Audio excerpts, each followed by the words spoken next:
रात के 12 बज चुके हैं। दोनों सुइयां आपस में मिल चुकी हैं और ये वक्त होता है मेरा आपसे मुलाकात करने का।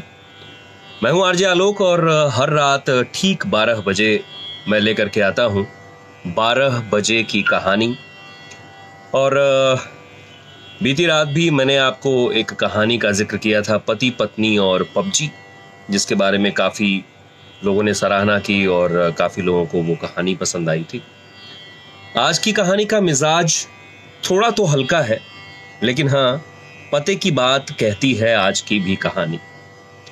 सो आइए हम और आप मिलकर के आज की कहानी का आगाज करते हैं। कहानी का शीर्षक है मूंछ वाली लड़की। कहानी एक कस्बे से शुरू होती है, गांव से थोड़ा सा एक कदम आगे हट करके। जब गांव कस्बों में तब्दील हो गया था तो वहां एक जमींदार रहा करते थे और जमींदार के जो दोनों बेटे हैं, जिनका नाम रामपाल और कृष्णपाल था, तो दोनों बेटे बचपन में तो एक साथ धीरे धीरे बड़े हुए, लेकिन जो बड़ा बेटा था रामपाल, वो काफी घमंड से भरा हुआ था और जिसकी वजह से जैसे जैसे दोनों बड़े हुए और एक वक्त आया जब जायदाद की बात हुई, तो रामपाल ने अपने पिता से पूरी जायदाद अपने नाम लिखवा ली थी, जिसकी वजह से रामपाल के छोटे भाई कृष्णपाल को अपनी पत्नी के साथ उस गांव से काफी दूर जाना पड़ा था, उस कस्बे से काफी दूर जाना पड़ा था। खैर, शादी हो चुकी थी दोनों भाइयों की, तो रामपाल को एक बिटिया हुई और कृष्णपाल, जो कि अपनी वाइफ के साथ, पत्नी के साथ कस्बे से, गांव से काफी दूर चले गए थे, उनको एक पुत्र रत्न की प्राप्ति हुई। रामपाल की बेटी एकदम अपने पिता के ऊपर गई। रामपाल को हर एक चीज का घमंड हुआ करता था और पैसों की कोई कमी नहीं थी, क्योंकि पूरी जायदाद उन्होंने अपने नाम लिखा ली थी। और धीरे धीरे रामपाल की बिटिया लीना बड़ी होती गई और पिताजी हर जिद पूरी किया करते थे।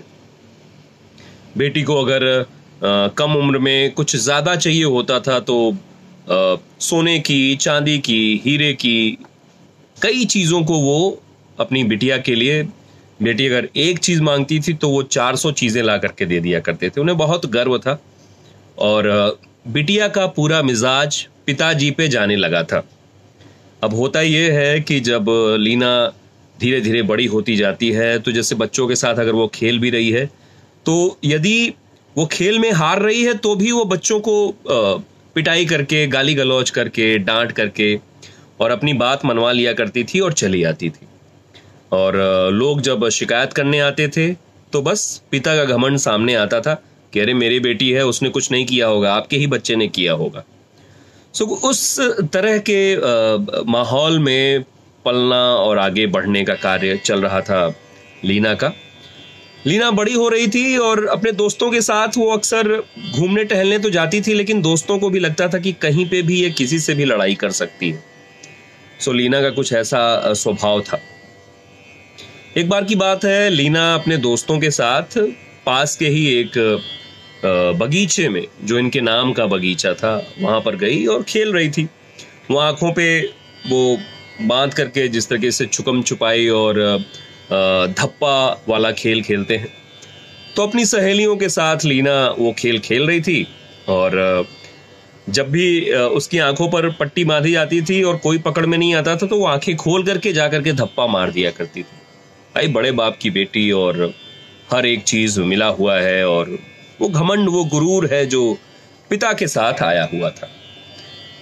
खेल खेलने के बाद सभी लड़कियां, सभी दोस्तें एक साथ गईं और एक आम का पेड़, और आम के पेड़ में नई नई बौरें आई हुई थी, तो सभी बच्चियां लगी पत्थर मार करके वो आम गिराने। सो 4-5 आम गिरे और 3-4 लड़कियां खाना शुरू की, लेकिन लीना को यह था कि मुझे आखिर तक का सारा आम गिराना है। सो लीना ने पत्थर उठाया और मारना शुरू किया।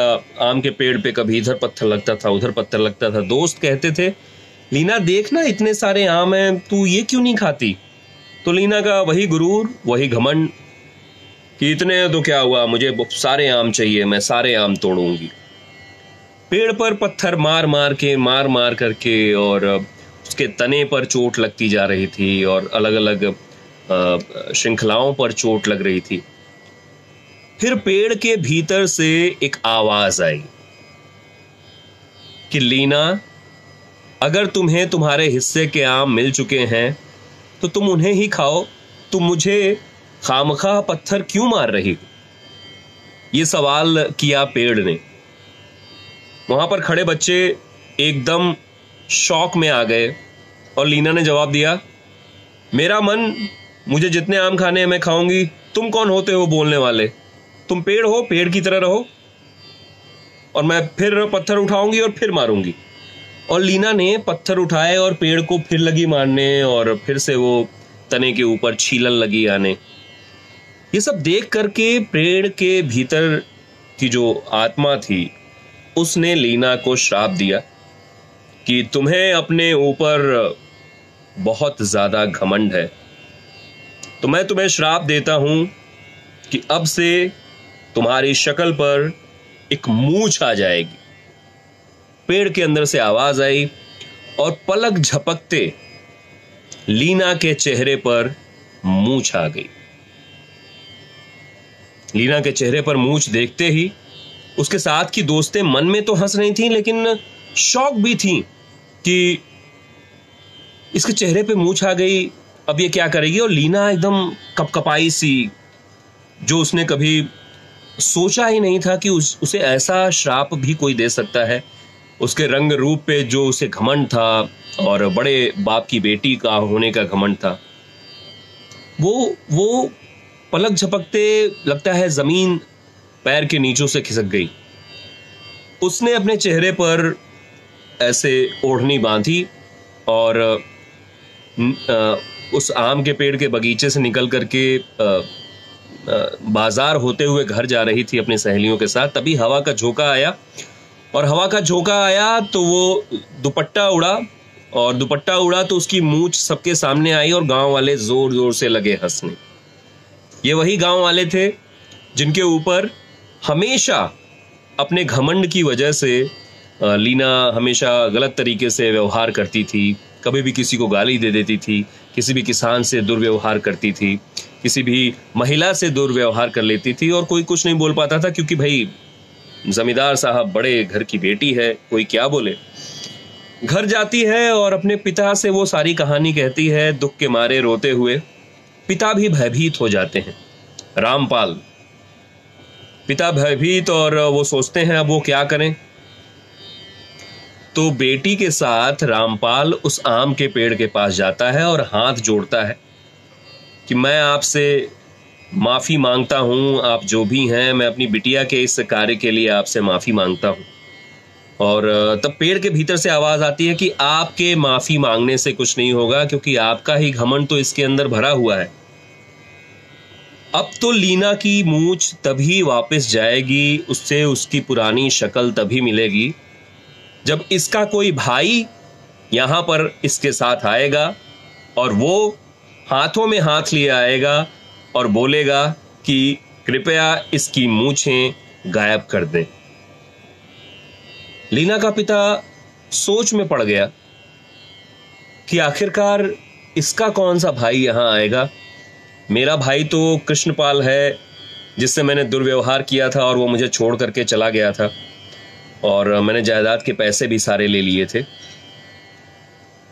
तो रोते बिलखते और कपकपाते हुए रामपाल पहली बार अपने भाई के घर जाता है जो उसके गांव से कोसों दूर चला गया था जब उसके साथ बेईमानी की थी रामपाल ने।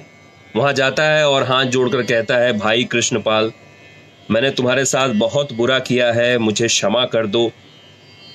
मैं घमंड से भरा हुआ था और आज मुझे तुम्हारी ज़रूरत है क्योंकि तुम्हारे बेटे के साथ ही मेरी बेटी अगर जाएगी आम के पेड़ के पास तो वहाँ पर उसे उस मूंछ वाले श्राप से मुक्ति मिल पाएगी। बड़े भाई को घर में आता देख कृष्णपाल खुश तो था, लेकिन अंदर भरा हुआ एक मलाल भी था कि आखिरकार ये वही भाई है जिसने मुझे जायदाद से बेदखल कर दिया था।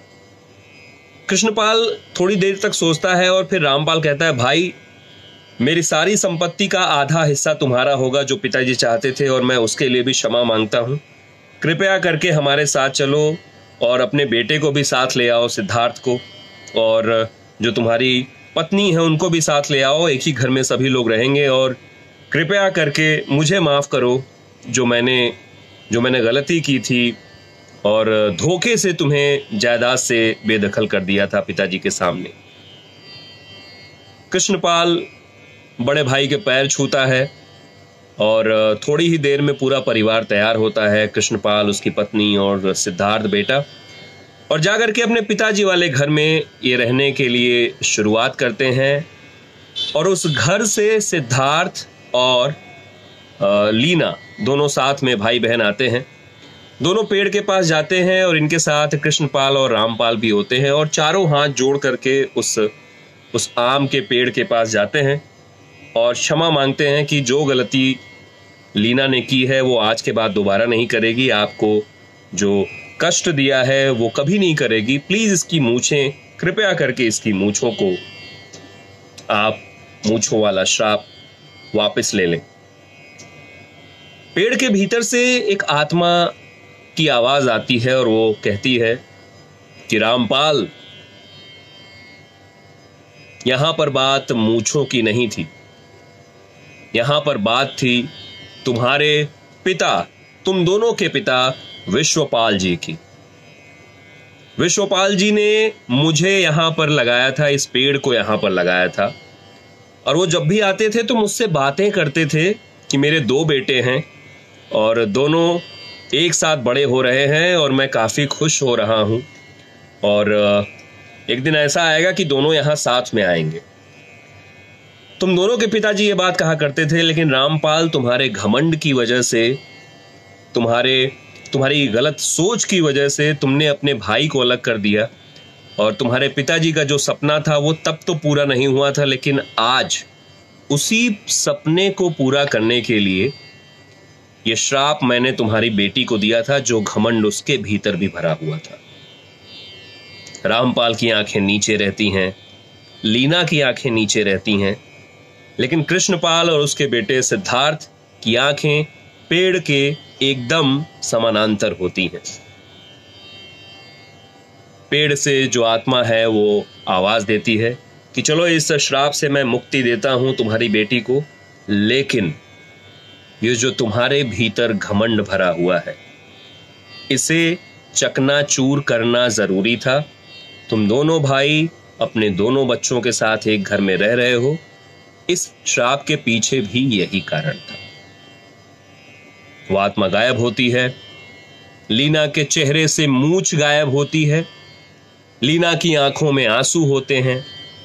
लीना अपने पिता के साथ साथ अपने चाचू के भी गले लगती है, और सिद्धार्थ जो उसका चचेरा भाई है उसके हाथों में हाथ लिए चलने लगती है। पीछे रामपाल और कृष्णपाल दोनों साथ में भाई आगे निकल जाते हैं। घमंड चकनाचूर हो जाता है। अहम घमंड जो इंसान के भीतर होता है, जो भाई को भाई से अलग कर देता है सिर्फ उस सोच की वजह से। सो आज की कहानी उसी घमंड, उसी अभिमान, उसी गर्व के बारे में थी कि यदि आपके भीतर बसा हुआ घमंड है तो कोई न कोई एक ऐसी आपदा विपदा आती है कि आपके घमंड को चकनाचूर कर देती है। आज का ही माहौल देखिए, भाई भाई के साथ होगा, परिवार परिवार के साथ रहना चाहता है क्योंकि लॉकडाउन है, और सभी चाहते हैं कि अपने घरों में रहें, अपने करीबियों से बातचीत करें। अपने करीबियों के साथ रहें, घमंड को दूर रखें, क्योंकि घमंड बहुत ज्यादा क्षति पहुंचाता है। दो लाइनें मैं आपके लिए पेश करूंगा कि घमंड बहुत भूखा होता है। घमंड बहुत भूखा होता है और इसकी मनपसंद खुराक होती है रिश्ते। रिश्तों को घमंड चकनाचूर कर देता है। सो आज की कहानी इसी घमंड के लिए थी। आज की कहानी इसी बात से प्रेरित थी और हर रात मैं 12 बजे एक कहानी लेकर के आता हूं आपके पास। सो कल रात मैं फिर से मिलूंगा आपसे रात 12 बजे, और आप लोग जुड़ते हैं और इस कहानी का हिस्सा बनते हैं, इसके लिए बहुत बहुत शुक्रिया है। और चलते चलते हर रात मैं आपके लिए एक शेर भी अर्ज करता हूं। तो शेर तो नहीं, लेकिन कुछ चुनिंदा लाइनें हैं, वो मैं आप तक पहुंचाऊंगा और उसके बाद हम और आप गुड नाइट कहेंगे। काश एक ऐसी बारिश आए, काश एक ऐसी बारिश आए जिसमें अहम डूब जाए, मतभेद के किले ढह जाएं, घमंड चूर चूर हो जाए, गुस्से के पहाड़ पिघल जाएं, नफरत हमेशा के लिए दफन हो जाए, और हम सब मैं से हम हो जाए। तो इसी बात के साथ आज की 12 बजे की कहानी को मैं विराम देता हूं। कल की रात मैं आपसे मुलाकात करता हूं। यदि आपके पास भी कोई कहानी हो जो आप कहना चाहते हो, मुझसे इनबॉक्स में शेयर करें और हम और आप मिलकर के उस कहानी का आगाज करेंगे और उस कहानी को अंजाम भी देंगे। ख्याल रखें। शुभ रात्रि, शब खैर।